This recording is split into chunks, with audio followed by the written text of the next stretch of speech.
I'm Troy Reynolds. And I'm Tricia Cave. You're about to go on the educational record.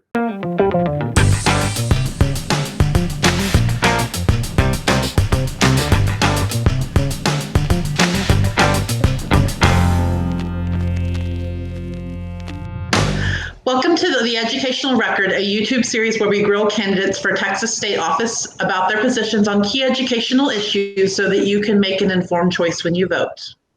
As you build that informed choice, we hope you'll join us in the block vote. If you don't know what the block vote is, we'll have more on that at the end of the video, so stick around.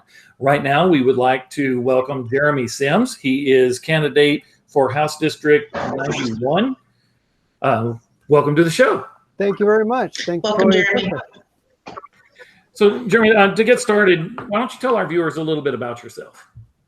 Boy, that is, that's as a candidate, that's the number one question. And I'm not really somebody who was brought up to really talk about myself, but I love talking about public education. So because of that, I'm going to give it everything I've got to answer your question. I'm a dad and a husband. I am a native Texan. I'm a small business owner, and I am the product of a high quality public education. I grew up as a preacher's kid who was taught to treat others the way I want to be treated and to look out for those who especially have less than me, and to try to help out others whenever I can. I was raised in a Republican household where it was very important that I was taught early on to be civically active and to stand up for what I think is right. In fact, one of my earliest memories of being politically active was on this Google Meet. You can't see, but I mean, I was really short when I can remember going with my mom when she went to go vote, and I was very small. I can still remember what it looked like and the smell walking into the big gym where my grandmother was sitting at the check-in table and checked us in as she went to vote. And then if you're old enough to remember, she, I looked up at her as she flipped all the switches on the big machine. And then she let me help her pull the big wooden lever on the side of the machine to cast the vote. So awesome. All that is to say, I have been kind of a political and news junkie my entire life, but all that is centered around the values that I was taught growing up. And really that is why I'm in the fight that I'm in, to try to do the best for Texans that are in my district. Awesome. Okay, so can you give us a little overview of your philosophy on public education? That is such a broad question. It is. First off, not Texas, but public education in general is the great equalizer. I'm sure all of us have heard that time and time again. It is the best chance that any of us has of achieving the American dream that we all hear so much about. That high quality public education is guaranteed supposedly by the Texas Constitution. At least it's there in writing. So we are required to do this. But I feel like Texas has been falling short and not really living up to its responsibilities. I feel like privatization and the possibility of profit making should be completely off limits for our public education dollars. Those dollars need to stay in public education. And anytime that we introduce something other than public education, it really is starting to turn our education system into more of a situation of haves and have-nots, and that is not what we should be aiming toward. Okay, Mr. Sims, for our viewers who don't know, you're a block vote candidate, so you know our rating system. For our viewers that aren't familiar with it, we rate candidates as friendly, neutral, or unfriendly to public education based on their record, their media statements, and pretty much any other information we can get our hands on. We know what friendly means to us, but can you tell us what being friendly to public education means to you? I think that being friendly is voting for legislation that makes public education better. That's really what it comes down to. And that's what the people who are going to watch this video are really focused on.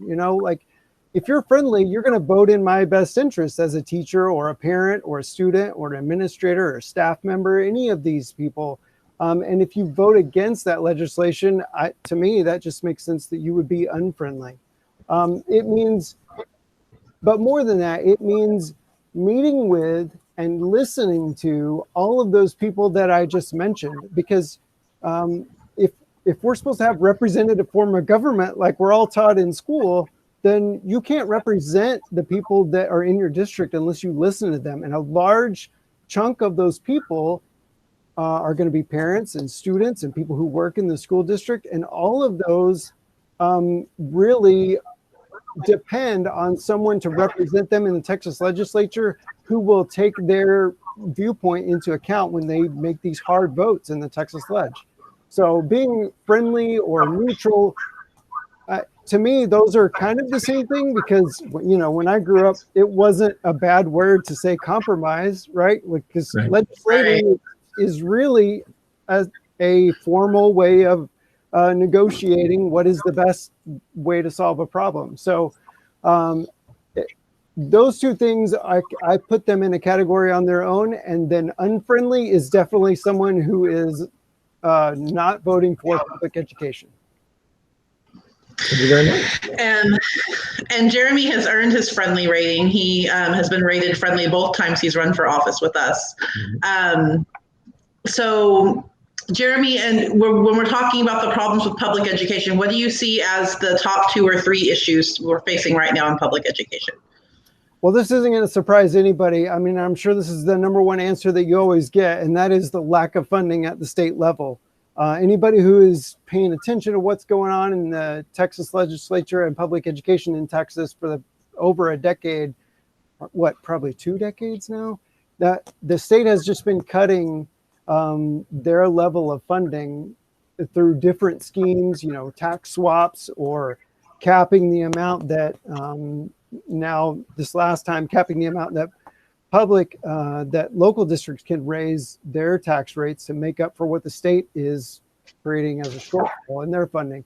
Anyway, lack of funding at the state level is the number one thing, but I always try to follow that up with a statement that, funding is necessary and it's critical, but it is not a silver bullet and is not going to fix this problem on its own.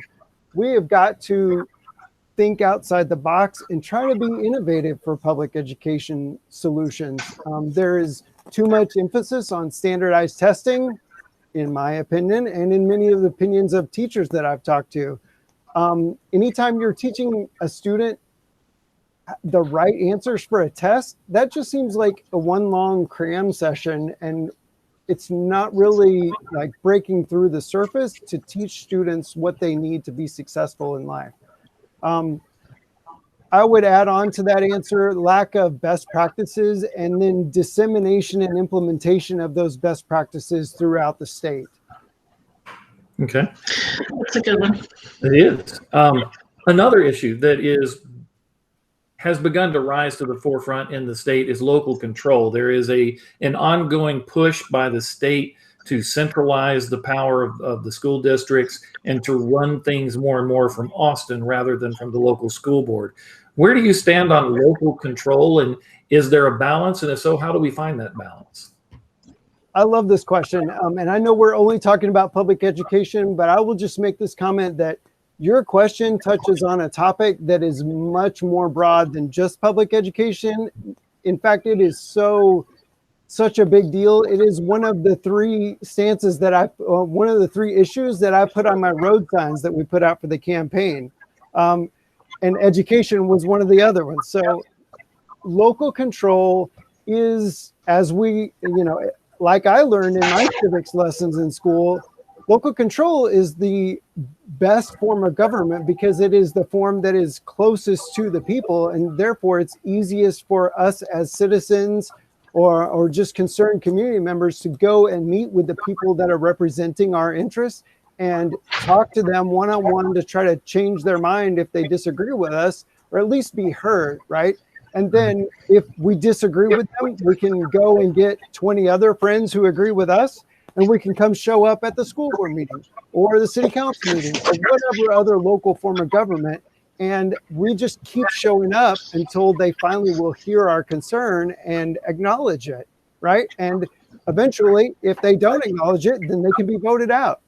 That local form of government is the place where we can make change as educators, citizens, anybody.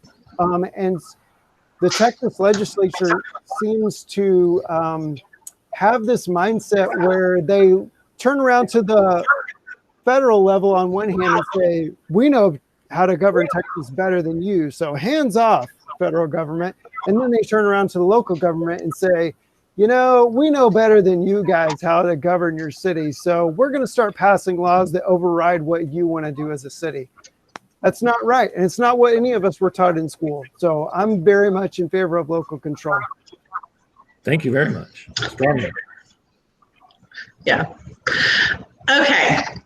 All politicians say that they love public education at election time.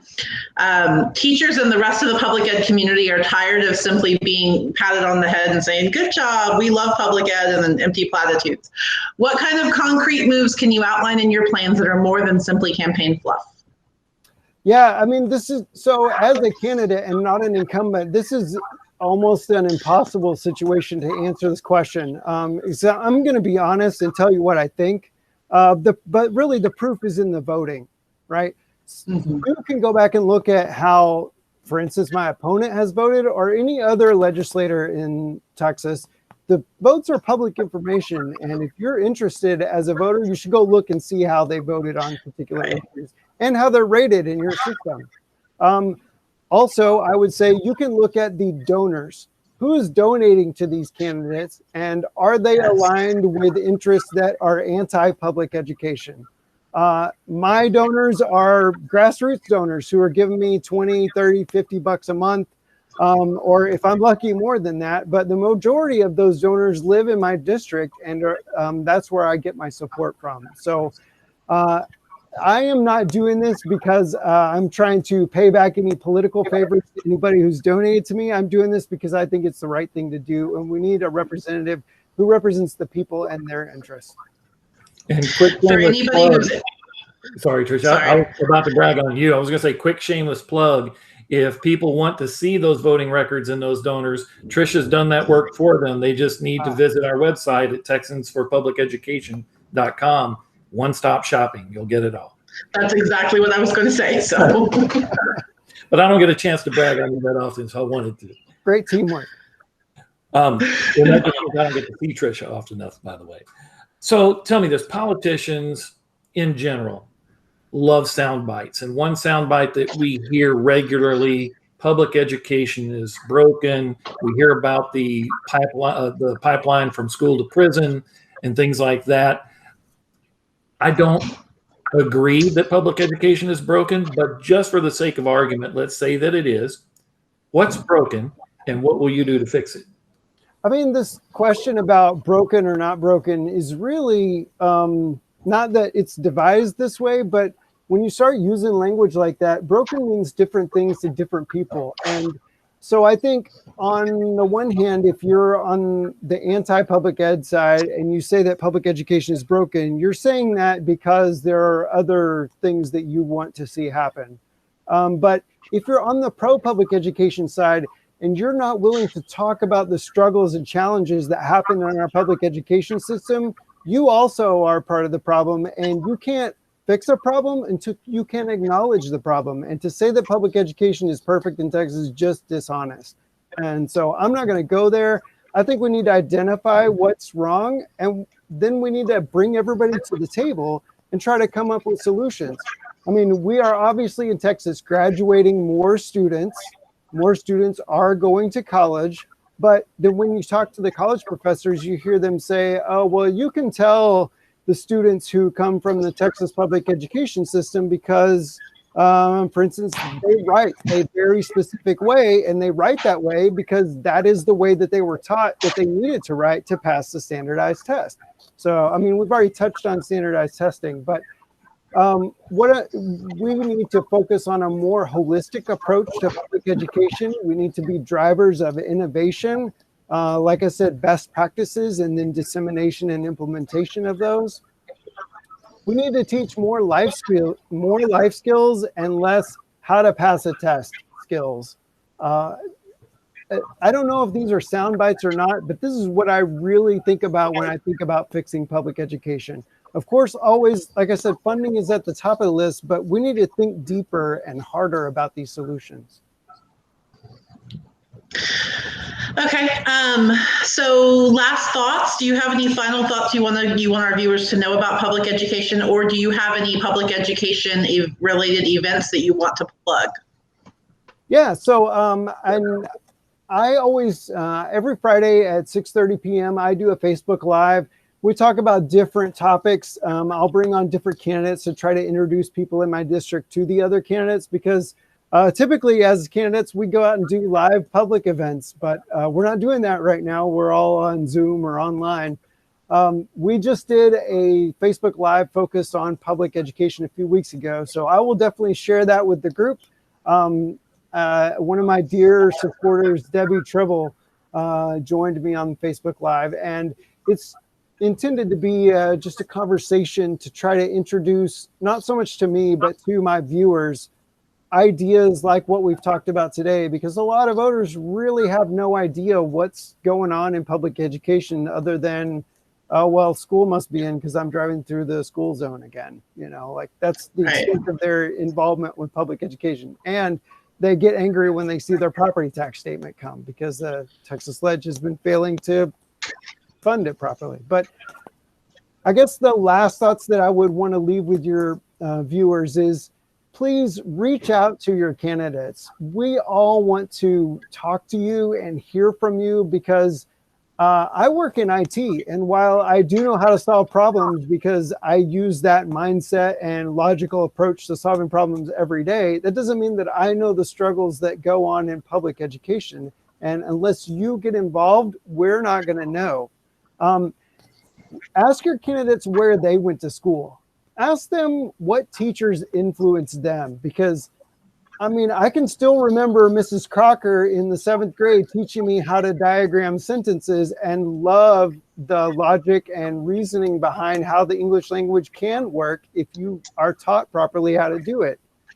Ask your candidates the same questions that we just went over, and then hold them accountable for their votes. Or if they're an incumbent, go in with the printout in your hand and say, you voted for this. Why did you do that? And don't leave until you get an answer that is satisfactory to you, or an agreement. Hey, you know, I'm not going to vote for you if you are going to vote against me in that way. Talk to others.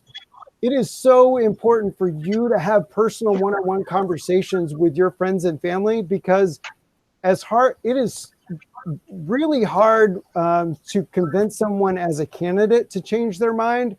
But it is even harder when we can't go knock on their door and have these one-on-one conversations with them. You know, when we text somebody or call them on the phone or email them, it's just another random form of communication coming at them, just like 100 other ones. But you having that one-on-one back and forth with somebody that you already have a relationship is so important. You have the ability to teach someone and convince them that public education is crucial to our success as a state. Please get involved. We're supposed to have a government of by and for the people, but that only works if you, the people, get involved. So check your registration, check the registration of all your friends and family. In Tarrant County, it can be done on the Tarrant County Elections Administration website. And then when it comes time to go vote early. Don't wait until election day. Now, I'm not going to go vote on the first day of early voting because it's going to be super crowded. But the governor, God bless him, has given us an extra week of early voting. So it starts October 13th. Make sure you go vote in that first or second week of early voting. Don't wait even until the last week of early voting. Please get involved, check your registration, and go vote. And if you are a block voter, please find 10 more and haul them to the polls with you. Let's get people to the polls. Mr. Sims, we really appreciate you joining us today. You're absolutely right about we need conversations. This is the beginning of a conversation with this series. We agree with that wholeheartedly, and we thank you for appearing. That's this week's episode. To our viewers, we'll see you next week. If you need to know about block voting, stick around. That's coming right up. As promised, a little more about the block vote. If you've never heard about the block vote, you're not alone. It's a new process that we espouse here at Texans for Public Education. As a group, we analyze the records of candidates and incumbents alike in regards to public education. We then assign a rating of neutral, friendly, or unfriendly to each candidate, regardless of party. All 31,000 members have a vote in those ratings. Once the ratings are set, we use them to unify our vote into one large block of votes. We do this only with state offices. Members are free to vote as they wish for any other office. We do not tell people how to vote. Instead, we come together and make the decision as a group. If you would like to know more about how the process works, please visit our website at texansforpubliceducation.com. We hope to see you on the next episode of On the Educational Record. Bye-bye.